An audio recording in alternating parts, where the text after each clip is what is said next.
Alright guys, how's it going? Welcome back. Well, today we're filming with one of the most beautiful cars of all time. It's the Aston Martin DB9.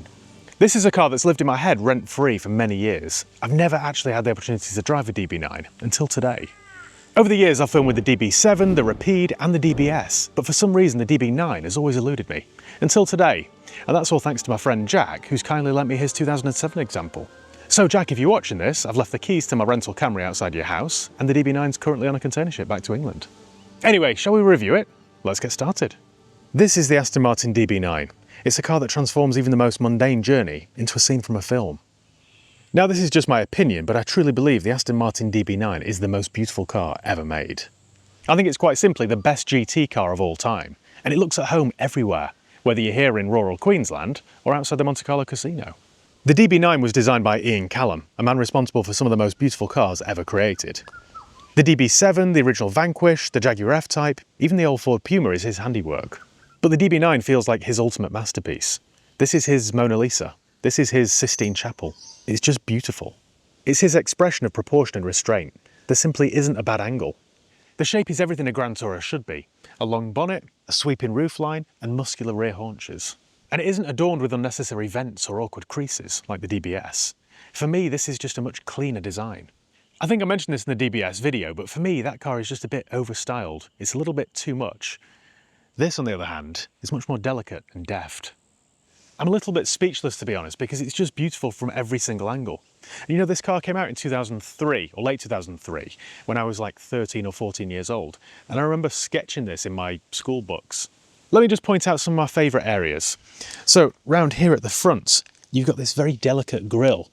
The grilles on modern cars these days just seem to get bigger and bigger and bigger. This is nice and sleek and subtle. I also love the enamel badge. I mean, look at that.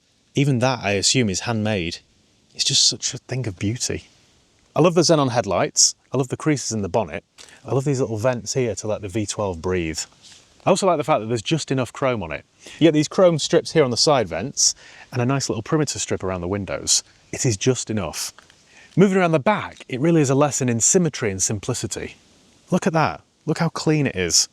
You've got just one exhaust on either side. You don't have four. You've got the nice badge in the centre here. And you get these nice rear lights that are gently broken up by a body-coloured strip right in the middle. It's just perfection. I love the fact that it's so sophisticated and elegant. It doesn't try too hard. It just is. Let me show you inside then, where the beauty continues. So to get in, you've got these beautiful sleek door handles, and the doors open slightly upwards so you don't scrape it on a curb outside the casino. Take a look at this interior. Yes, it's not cutting edge with massive screens, but it's also timeless.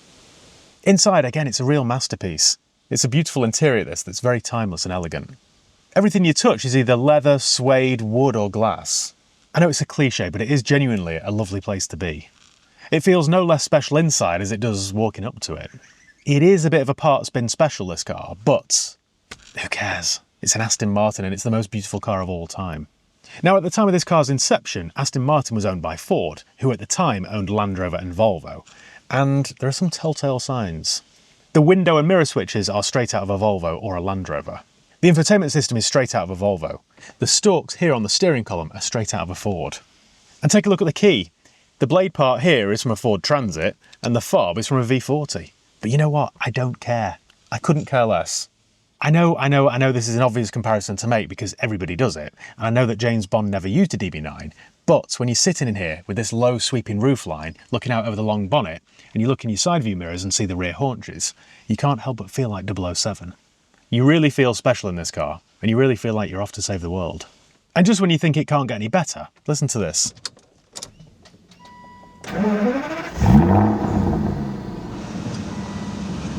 Under the bonnet is a 6-litre naturally aspirated V12 that produces 450 brake horsepower, and it makes the most glorious V12 howl. Listen to this. Doesn't get any better, does it? Right then, should we take this for a drive?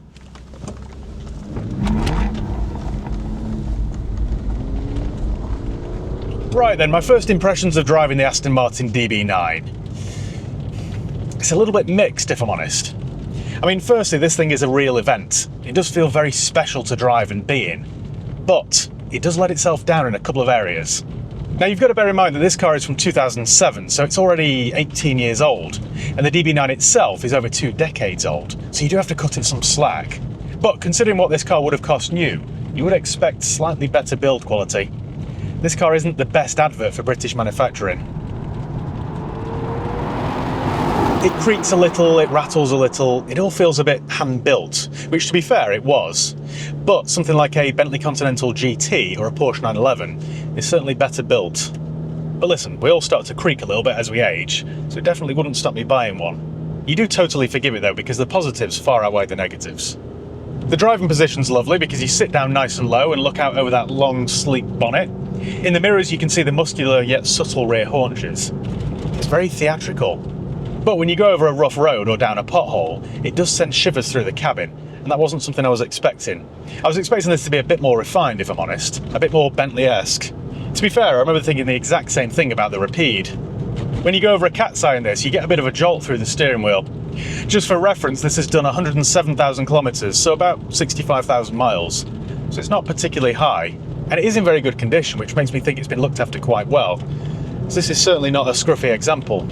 But yeah, the ride just isn't as nice as I was expecting.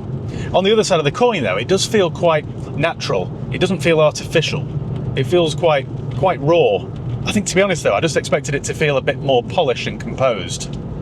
The layout of everything's very good though. I love these gear selectors up here. You simply just press the button and then it selects the gear for you. And everything falls to hand naturally, you don't have to exert yourself. There's also plenty of room. So you get plenty of headroom, plenty of legroom, plenty of room for your elbows. It's all quite nice really. The seats are also very comfortable and very supportive, so this is a car that you can do a lot of miles in. This is technically a 4-seater, but the rear seats really are just made for your bags or luggage. I can't imagine anybody being too thrilled about sitting back there. Still, I'd rather have them than not. If we move around to the boot, then it isn't as accommodating as you might expect, but still, it's enough for a couple of small pieces of luggage, so it's not too bad. In terms of the Volvo infotainment system, then it is a bit outdated, but happily Jack's installed a modern CarPlay system, which has brought this right up to date. This really is the best thing to do with cars from this era, because you get the best of both worlds. The V12 engine though is superb. I promise you'll never tire of this. Even when you're just driving this slowly, just pottering around, it makes the most beautiful noise. It's perfectly suited to this car's character. It's smooth and refined, but the minute you want to accelerate, it makes a gorgeous, elegant, expensive howl. Performance-wise, for me, it's about perfect. 450 brake horsepower is plenty, but it's not so much that it slams you into your seat in a crude way. This is much more sophisticated than that. Instead, this gathers speed with an air of inevitability. It's naturally aspirated, so there are no turbochargers or superchargers, so the power delivery is smooth and linear. It's almost like a turbine, and the soundtrack is nothing short of sensational. 0 to 62 takes about 4.7 seconds, so it does feel properly quick, but it never feels like a handful. At low revs, there's a deep, rich rumble that I love. And then as you climb the rev range, the engine's voice gets sharper and more metallic, and then it ends with that sort of howl that you can only get from a naturally aspirated V12. It is just about perfect. It's one of the last engines of its time, and it's the sort of engine that makes you take the long way home. Before we continue with the Aston Martin review, I just need to say a massive thank you to today's video sponsor, Car Vertical. If you're in the market for a used car or motorbike, it's really important that you do a thorough vehicle history check first before you hand over any cash. And with Car Vertical, that couldn't be easier. All you need to do is go to carvertical.com, type in the reg or the VIN, and then check vehicle. A few moments later, you get a thorough detailed report back, which will tell you whether the car's ever been stolen, written off, had a mileage rollback, or has outstanding finance on it. It isn't just a UK thing either, it even works here in Australia. It works in over 35 different countries. It'll give you the full MOT history, the ownership records, the reg plate changes, the whole lot. It doesn't take long to generate the report, and it isn't expensive, and it's cheaper still if you use my promo code HIGHPEAK. That's HIGHPEAK all one word, HIGHPEAK, and you'll save yourself 20% off each and every check that you do. That isn't just a one-time promo code, you can use it as many times as you like. So cheers Car Vertical, back to the DB9 review. The steering is wonderful as well. It's an old-fashioned hydraulic system which really can't be beaten. Most modern cars I drive these days have got an electronic system, and they always feel a little bit numb and lacking in character. This is the exact opposite. Everything about this car really feels like it was designed with elegance in mind. The steering, the handling, the performance, the sound. This is so sophisticated and classy. The steering itself has got a nice reassuring weight to it. It isn't overly assisted and false. Nor is it too heavy when you're trying to park. Again, it's just about perfect. It doesn't shout at you or string you along. It communicates perfectly. You know exactly what the front wheels are doing at all times. The gearbox is impressive as well. It's really nice and smooth. It's an old-fashioned automatic with a torque converter, but you do get these paddles on the steering column, so you can change the gears manually yourself. I really wouldn't bother though. I just leave it in drive and let the car do all the work. The gearbox is made by ZF and it's a 6-speed and it's quite reliable. I'm quite pleased that it's an old-fashioned gearbox rather than some complicated dual clutch. That just really wouldn't suit this car at all. The fact that this uses a nice smooth auto really is a perfect match for it. The whole car really feels quite agile, nimble and light on its feet. It definitely doesn't feel like a Bentley Continental GT. It turns into corners with confidence, and overall the whole thing is just very satisfying. If the ride was just a little bit better and we could cure some of the creaks and rattles, it would be the perfect thing. Here's another way to describe this car actually. The whole car feels quite mature. It isn't trying to be a sports car. It isn't snappy or twitchy or begging to be thrown around. Instead, this feels quite calm and assured. You simply guide it in and it responds and does the rest. And yeah, the performance feels exactly right for this car. It's very fast, but not so much that it frightens you. It's just the right amount. It's properly fast this, but it's never overwhelming. It doesn't completely frighten you. The V12 builds speed like a smooth wave rather than a punch to the chest. It really is effortless and deceptively quick. I mean, this thing tops out at 186 miles an hour. Perhaps the most impressive thing though is how the DB9 makes you feel. It makes you feel really special. This isn't a car that encourages you to drive like an idiot. Instead, it encourages you to enjoy the experience. You know, enjoy the sound, the view, the feel. It's really a car that you savour, not wring out.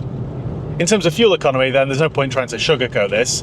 You're running a 6-litre V12 engine, so expect between 12 and 18 mpg. A small price to pay. If you're thinking about buying one of these, there are a few things to watch out for. The first one is corrosion.